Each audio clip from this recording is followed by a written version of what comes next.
Chef Lauren Hoover. I developed food allergies and then I decided that I didn't want to do without all the delicious things that I love.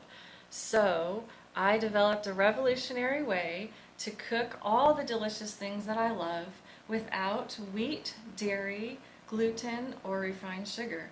So if that's something that you're looking for, come on along into the kitchen with me and I'll show you how. Welcome to No Wheat, No Dairy, No Problem.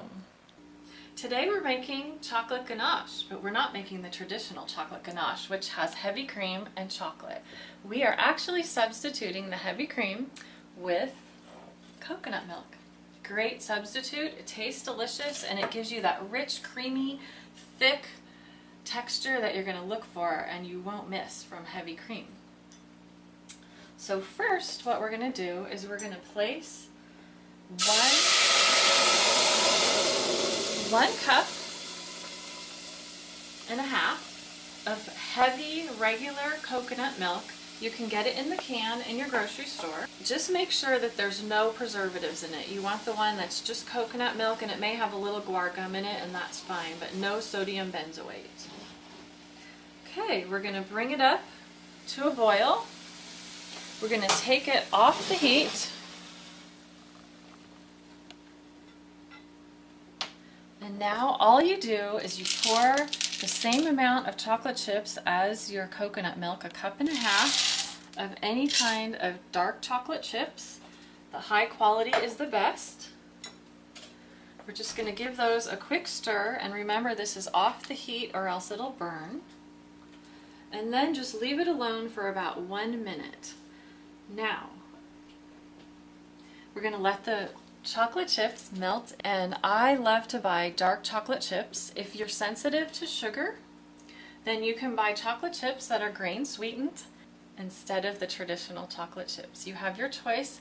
If you prefer not to use chocolate chips, you can use unsweetened chocolate, which you can chop with an ice pick, and then you can add that in instead of sweetened chocolate chips, and you can just sweeten this with your favorite choice of sweetener, which could be agave nectar, which is low glycemic index, a little coconut palm sugar, or a little honey.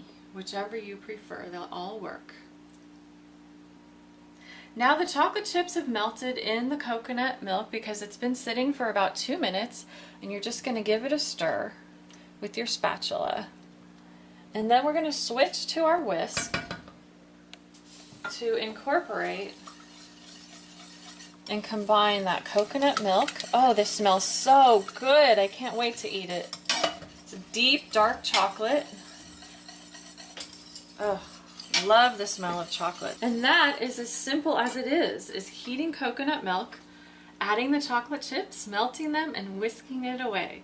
Now, for the extra trick to give this more depth of flavor, you are just going to add a little bit of really good quality vanilla extract, none of that imitation stuff, about a teaspoon, and vanilla brings out the flavor of chocolate, so the chocolate will taste even more chocolatey when you add vanilla to it. And did you know the other thing that makes chocolate taste even more chocolatey is coffee? But this is chocolate, so we don't want it to taste like coffee, so all you do is you want to add 1 drop of the coffee extract. 1 little drop, and an eyedropper works great for this. That's all that it takes to make a difference. And voila, you have chocolate ganache. And with that, we are going to make several other recipes. You can just let this cool in the refrigerator in a glass dish, and it will set up and be nice and firm so you can scoop chocolate truffles. You can also make chocolate frosting, and you can use it for that little midnight hot fudge sundae. And shh, we're not going to tell anybody, it's our secret. Here are some additional options for making different flavored truffles.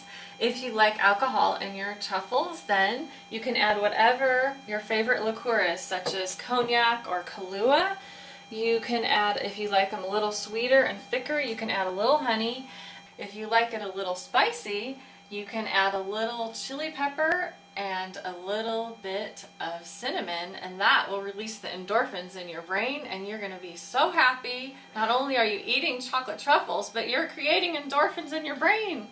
Okay, so we've chilled our chocolate ganache, and now we're ready to scoop the truffles, and all you do is take your handy dandy little small ice cream scooper, whatever size you'd like your truffles to be, and you just scoop it into the ganache, and then you can scoop it straight into a bowl or a plate. You can also put this into cocoa powder.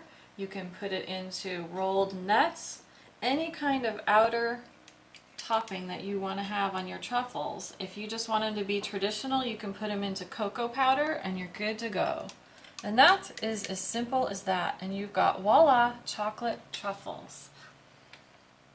In this bowl we have our chilled chocolate ganache, and to that we're going to add a 1/4 cup of unsweetened cocoa powder. Place the whisk attachment onto our KitchenAid. And then you want to start this on low so you don't have cocoa powder all over you and the kitchen. We're just going to go ahead and mix that until it's incorporated.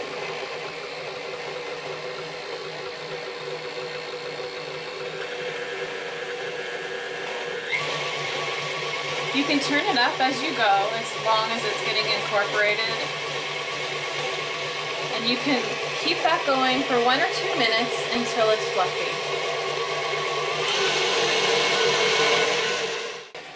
Stop it halfway in between and scrape down the bowl so you don't have any dry cocoa powder. And just go ahead and keep mixing it until it's fully incorporated for 1 or 2 minutes and it's nice and fluffy.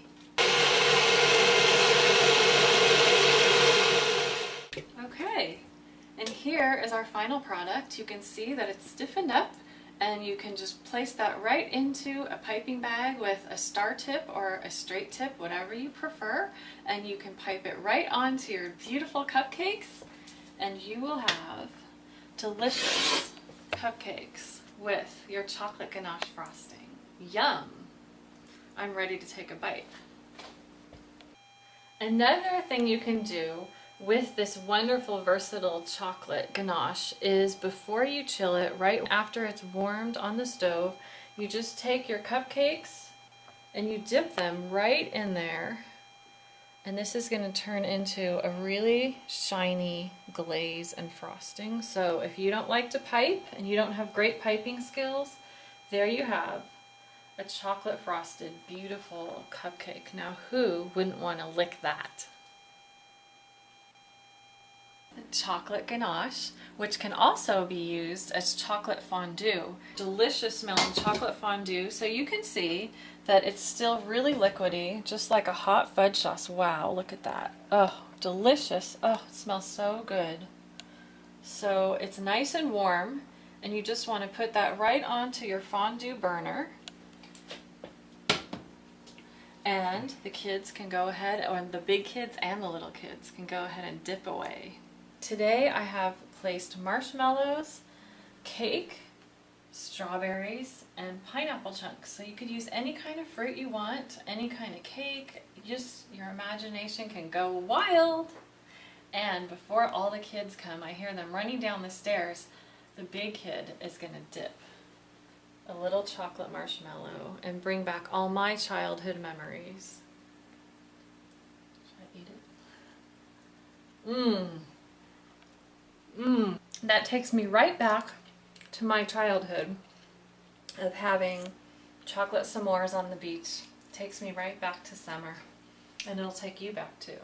I hope you have enjoyed this, and your next party can be just as festive as you want it with chocolate fondue. Next time you decide to have a party or people drop in unexpectedly, whip up a little quick chocolate fondue and you will have a festive dessert with whatever you have in your refrigerator, and you will be the hero of your next party.